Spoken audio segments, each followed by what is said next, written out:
Assalamualaikum warahmatullahi wabarakatuh. Halo semuanya, perkenalkan saya Rifki Cahya Rahmadani dari Universitas Maijen Sungkono Mojokerto.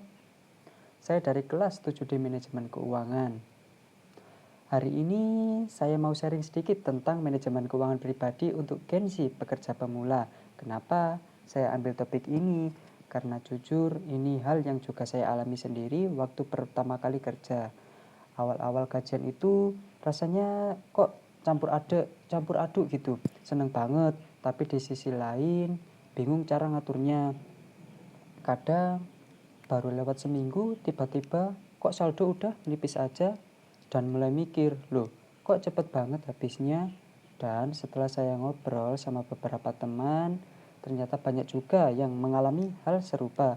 Jadi dibanding kita biarin masalah ini berulang terus, mending kita bahas bareng bagaimana sih cara yang paling simpel tapi efektif buat ngatur cash flow.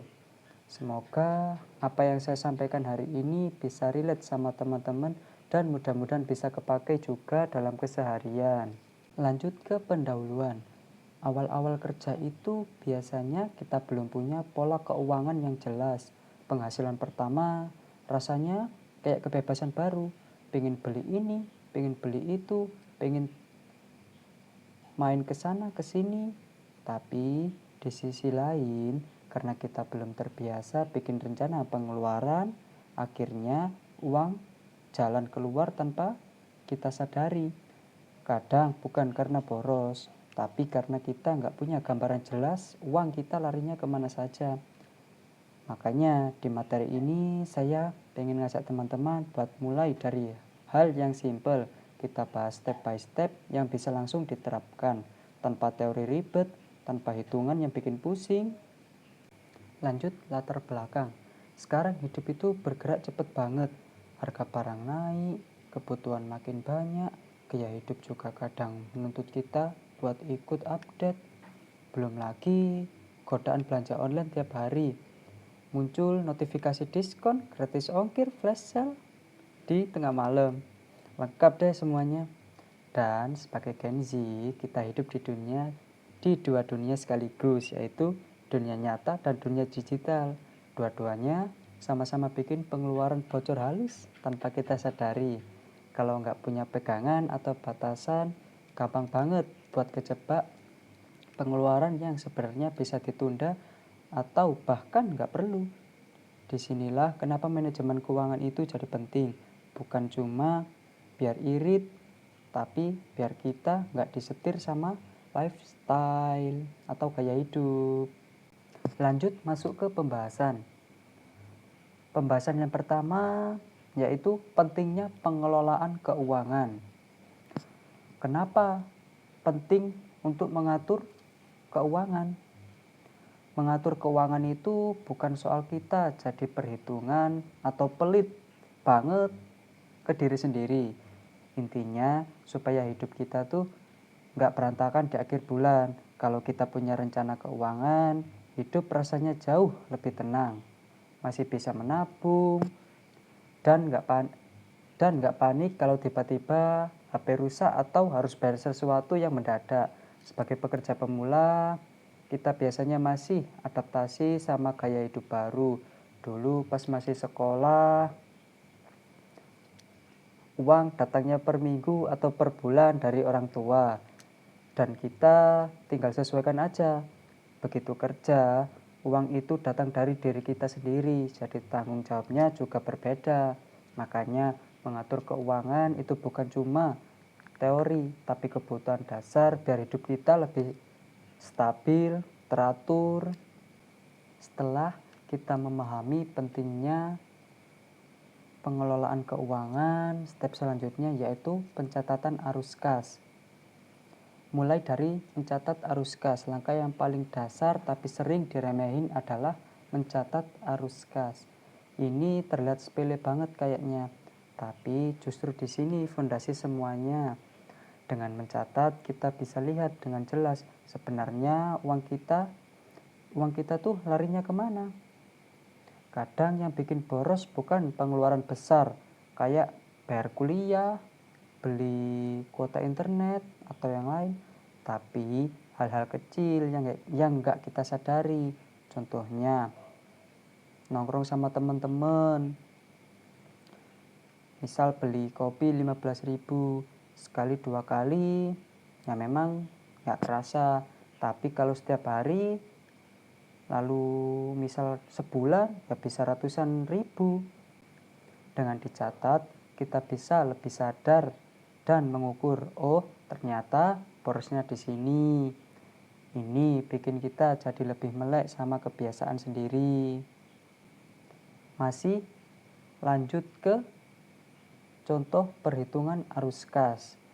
Misal, pendapatan kita selama sebulan kita catat semua pengeluaran makanan, transport, jajan, langganan aplikasi, misal langganan YouTube, begitu, keinginan kecil-kecil semuanya. Namun, pas disusun bakal kelihatan jelas kategori mana yang paling besar. Kalau ternyata jajan online paling tinggi, berarti kita bisa mulai mikirin strategi, dikurangin, diganti masak sendiri, atau batasi frekuensi. Dari catatan ini kita bisa pisahin pengeluaran mana yang benar-benar perlu dan mana yang cuma keinginan. Ini bakal jadi dasar yang kuat buat nyusun anggaran yang realistis dan sesuai sama gaya hidup kita. Setelah kita mencatat arus kas, langkah selanjutnya yaitu penyusunan anggaran. Membuat anggaran. Setelah pola pengeluaran kita terbaca, baru deh kita bikin anggaran. Anggaran itu kayak peta perjalanan. Kalau nggak ada peta ya bisa aja sih sampai tujuan. Tapi seringkali nyasar dan akhirnya buang-buang bensin. Tujuan anggarannya bukan untuk ngebatasin diri kita sampai tersiksa, tapi biar kita punya arah dan tahu batasnya.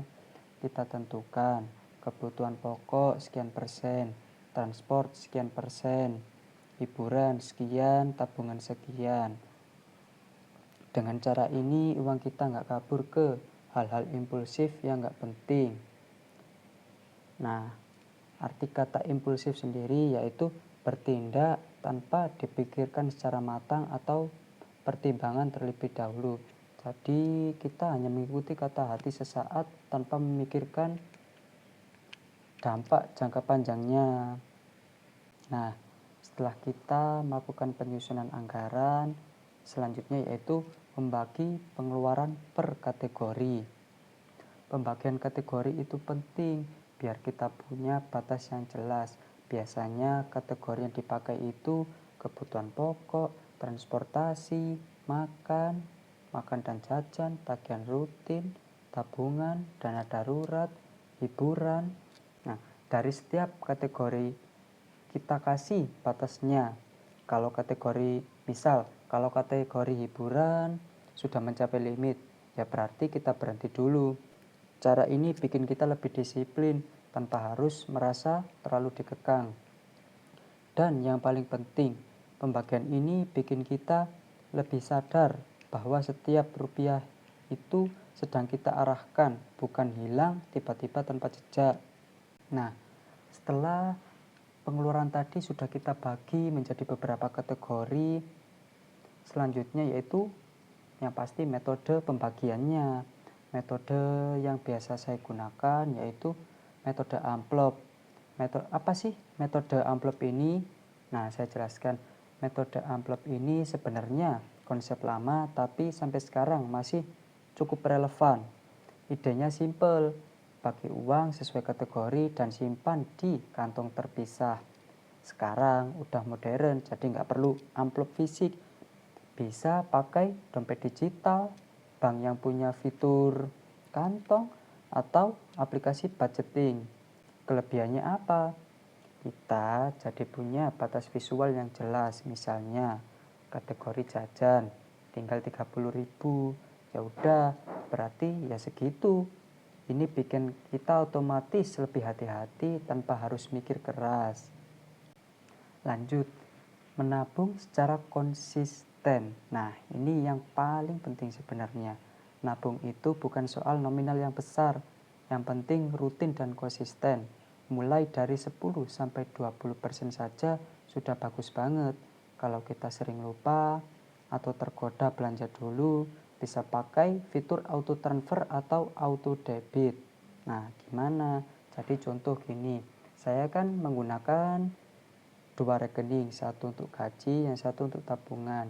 Nah, setiap bulannya dari rekening gaji ini sudah saya auto debit, jadi otomatis beberapa persen dari gaji saya sudah masuk ke rekening untuk tabungan saya. Nah, lanjut.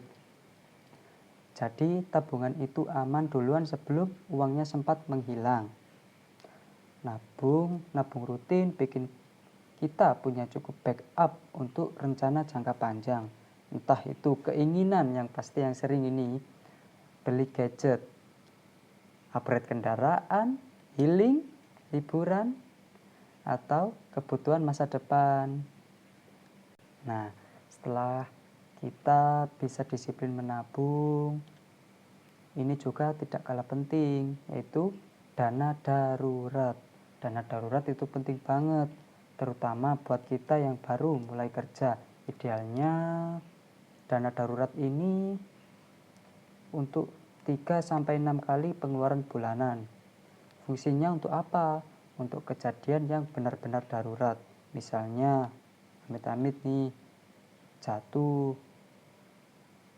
sakit, lalu perbaikan kendaraan, kehilangan pekerjaan, atau hal tidak terduga lainnya. Kalau sudah punya dana darurat, kita nggak akan panik dan buru-buru pinjam sana-sini, apalagi sampai terjerat pinjol. Ini memberi rasa aman yang luar biasa. Lanjut, menghindari pengeluaran impulsif. Jadi kita harus menghindari pengeluaran impulsif. Impulsif sudah saya jelaskan tadi pada segmen ke-8. Pengeluaran impulsif ini musuh terbesar kita, terutama di era digital. Aplikasi e-commerce itu UI-nya sudah didesain biar kita belanja tanpa mikir panjang. Ditambah lagi dengan adanya diskon, flash sale, atau hanya sekedar FOMO saja, dan barang-barang estetik yang kelihatannya butuh banget. Padahal ya sebenarnya enggak. Cara paling simpel untuk mengatasi itu, cara ngeremnya yaitu tunda 1 hari. Biasanya kalau saya begitu, kalau besok masih pingin, baru dipertimbangkan lagi. Biasanya sih keinginan itu hilang kalau kita udah nggak terbawa suasana hati kita. Intinya, jangan beli sesuatu karena semua orang punya, tapi karena kita memang benar-benar memerlukan itu. Nah, sudah sampai ke step terakhir, yaitu evaluasi bulanan.